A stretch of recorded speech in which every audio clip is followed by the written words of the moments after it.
आज आप सबके माध्यम से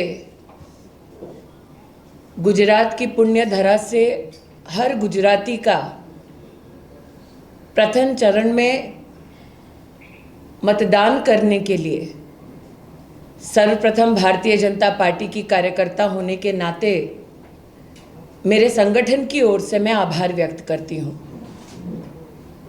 भारतीय जनता पार्टी गुजरात प्रदेश का कार्यकर्ता इस पूरे चुनाव में सतत ये कहता आया है कि पुनः नरेंद्र भाई के आशीर्वाद से प्रदेश में भारतीय जनता पार्टी की सरकार बनेगी। ये विश्वास कल पोलिंग बूथ पर साफ नजर आया जब मीडिया के माध्यम से पूरे राष्ट्र ने देखा कैसे गुजरातियों ने राष्ट्र के गौरव प्रधान सेवक नरेंद्र भाई मोदी के कामों की सराहना करते हुए भारतीय जनता पार्टी की प्रदेश की सरकार के समर्थन में अपना वोट, अपना बहुमूल्य आशीर्वाद भारतीय जनता पार्टी को सतत दिया। दूसरे चरण के चुनाव में यह हमारी अपेक्षा है कि हम जनता जनार्दन को विनम्रतापूर्वक पुनः निवेदन करें, जो निवेदन जनता स्वीकारे कि मत देना ना सिर्फ हर नागरिक का अधिकार है बल्कि लोकतंत्र के प्रति जिम्मेदारी भी। विशेष रूप से गुजरात की जो महिलाएं इस जिम्मेदारी का निर्वहन करेंगी वो भाजपा के संकल्प को भलीभांति जानती हैं कि पुनः सरकार बनाने के बाद प्रदेश में भाजपा की सरकार गुजरात की बेटियों को केजी से लेकर पीजी तक मुफ्त शिक्षा की व्यवस्था करने वाली है।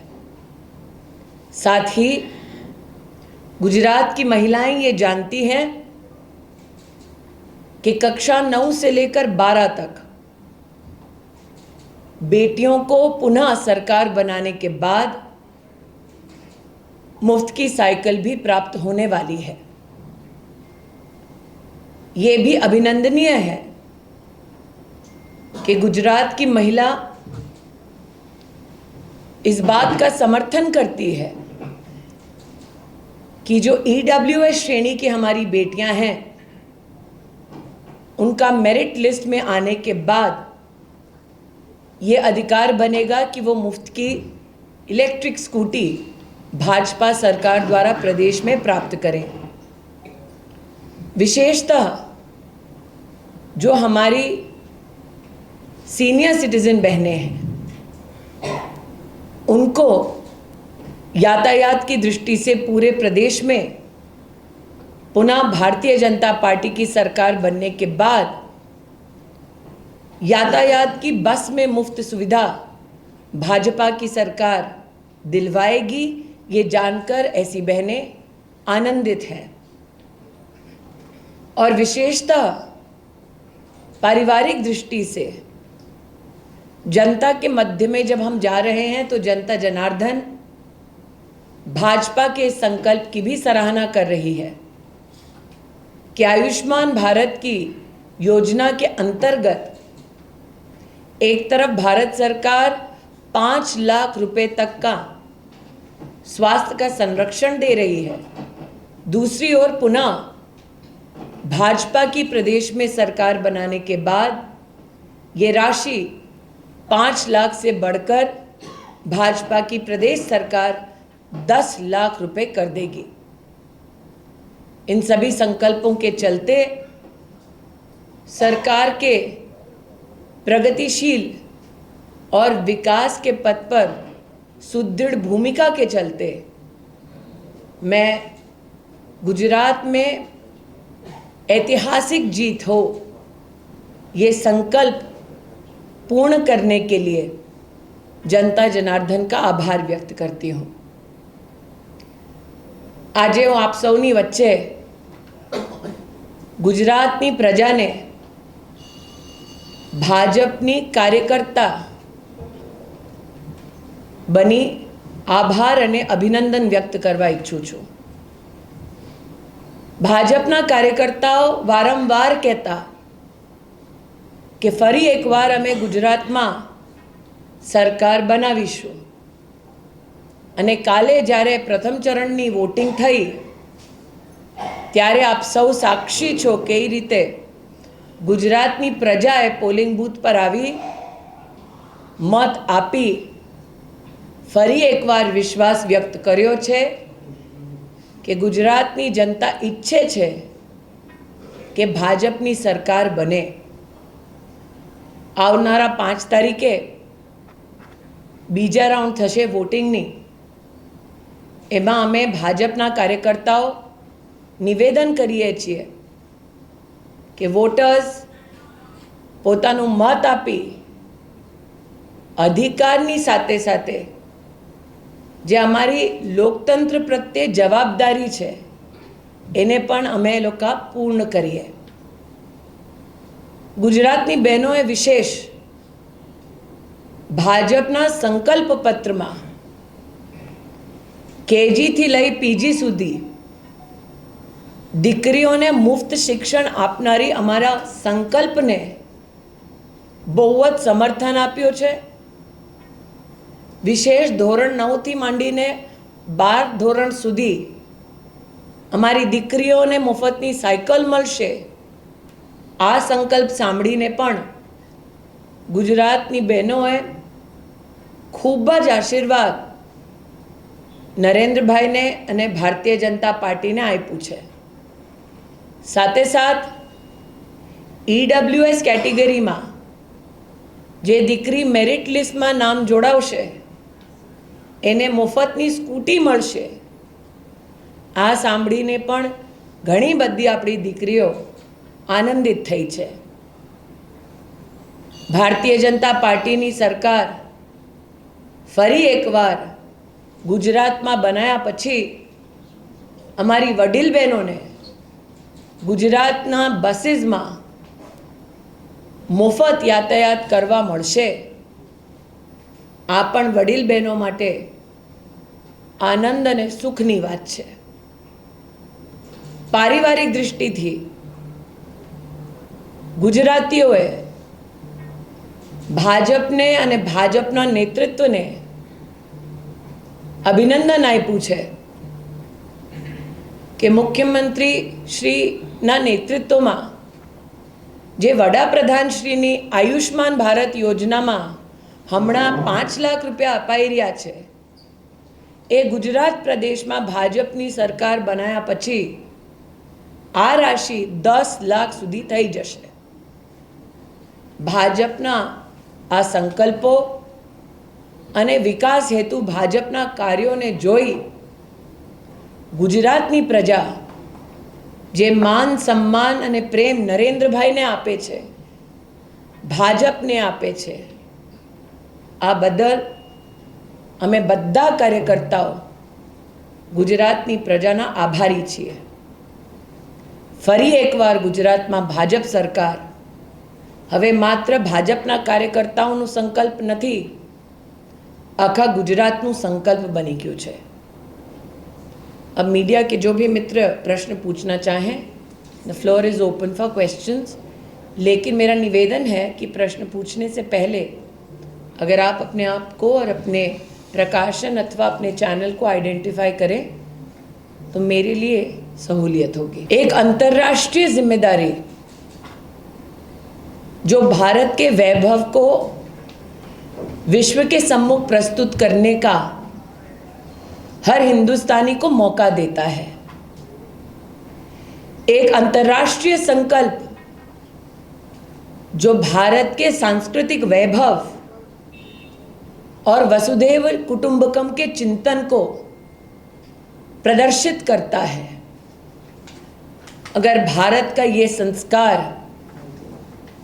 अगर भारत की ये रुचि, अगर भारत का ये संकल्प कांग्रेस पार्टी को नहीं भाता तो इसमें आपको आश्चर्य नहीं होना चाहिए. क्योंकि ये यही कांग्रेस पार्टी है जो लोकतांत्रिक तरीके से चुने गए प्रधान सेवक को भी हटाने के लिए अपील जाकर पाकिस्तान में करती है। जिनसे पायलट साहब संभाले नहीं जाते वो गुजरात की चिंता छोड़ दें तो बेहतर है। हाँ प्रीति जी, कल जो मतदान हुआ उसके તમે ગુજરાતીમાં બોલી શકો છો? હા જી, વિકાસને નથી આવડતી, તમને તો આવડે છે, હા બોલો. Okay, thank you. ગઈકાલે જે મતદાન થયું અને એના જે કંઈ આંકડા છે અને શરૂઆતથી જે મતદાનનો 15% સુધીનો હતો અને પછી એકદમ જોક થયો અને 5 વાગ્યા સુધી 50ની આજુબાજુ 63% આમ કહેવામાં આવે, 63.4%. તો આ ઓછું મતદાન કહેવાય કે નહીં? જે રીતે આપણો જનજાગૃતિ પ્રચાર, મને એવું લાગે છે કે આજે અમે જ્યારે મતદાતાઓને અપીલ કરીએ છીએ, આ અપીલ આ જાણી જોઈને કરીએ છીએ કે અમને ખબર છે કે ભાજપની સરકાર આવવાની છે, તેમ છતાંય અમારી અપીલ છે કે મત આપવું માત્ર અધિકાર નથી, અમારી જવાબદારી પણ છે. તો જેને જેને કાલે આપણી જવાબદારી ભજવી છે એમના માટે વિશેષ અભિનંદન. અને આવનારી સેકન્ડ રાઉન્ડમાં મારી ફરી એક હું નિવેદન બધાને કરું છું કે આપ સૌ મળીને એક એક મત લોકતંત્રને સશક્ત કરે છે. એટલે જ આપને કહેવા આજે આવી છું કે આપ પ્લીઝ મત કરો, કારણ કે આ એક લોકતાંત્રિક સંસ્કાર છે જે આવનારી પેઢી માટે પણ બહુ લાભદાયક થશે.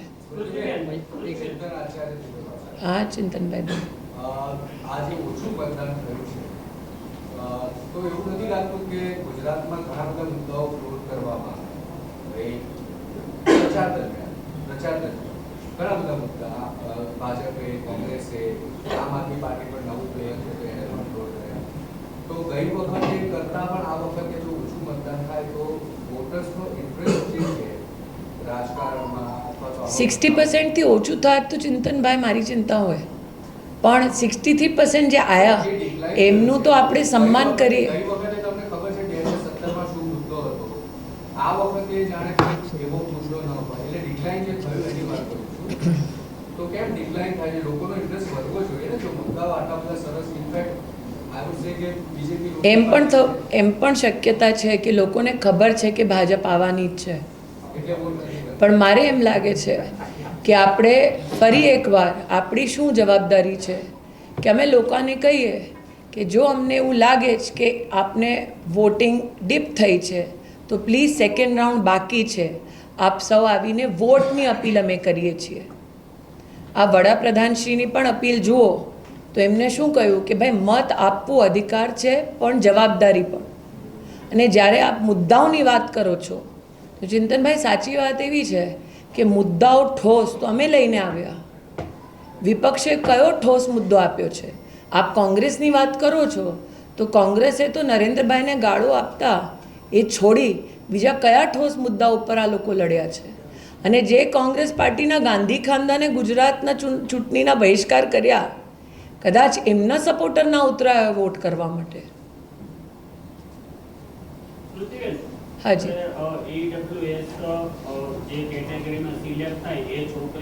મેરિટમાં હાજી,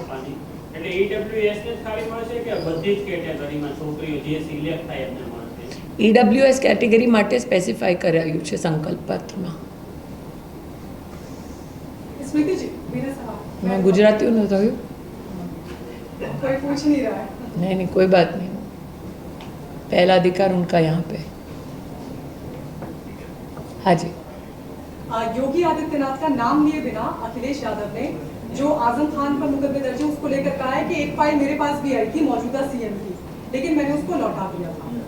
इस बयान के मायने आप क्या, क्योंकि वो ये कह रहे हैं कि हम राजनीतिक नफरत नहीं करते, नफरत की राजनीति नहीं करते.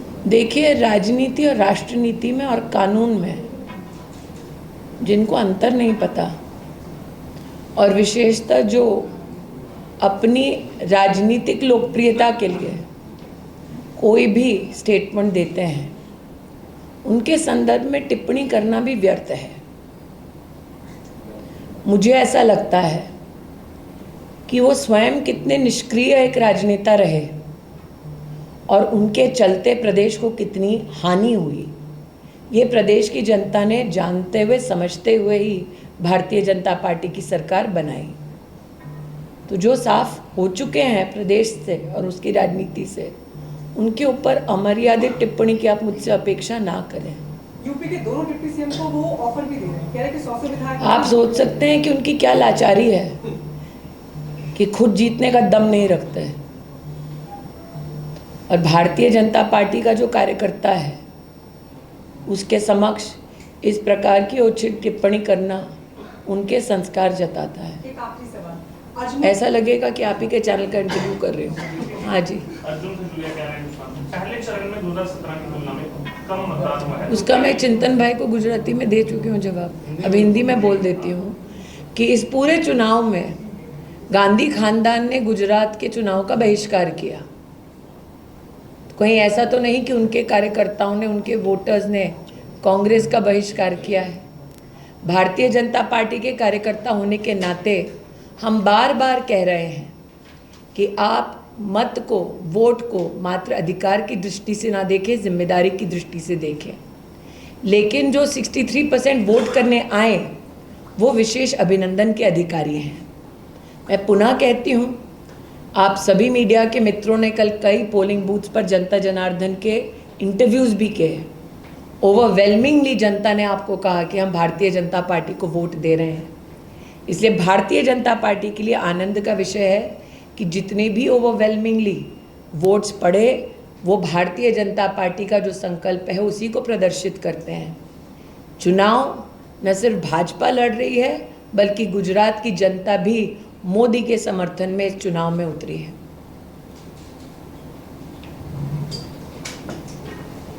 धन्यवाद जी। इसमें तो आप अपने घर में 4-5 लड़कियां मुस्लिम ले जाओ और पूरी ताकत आजमा लो, हम देख लेंगे। ऐसा है लड़कियों को लेकर भी विवाद नहीं, देखिए, लड़की किसी भी धर्म की हो,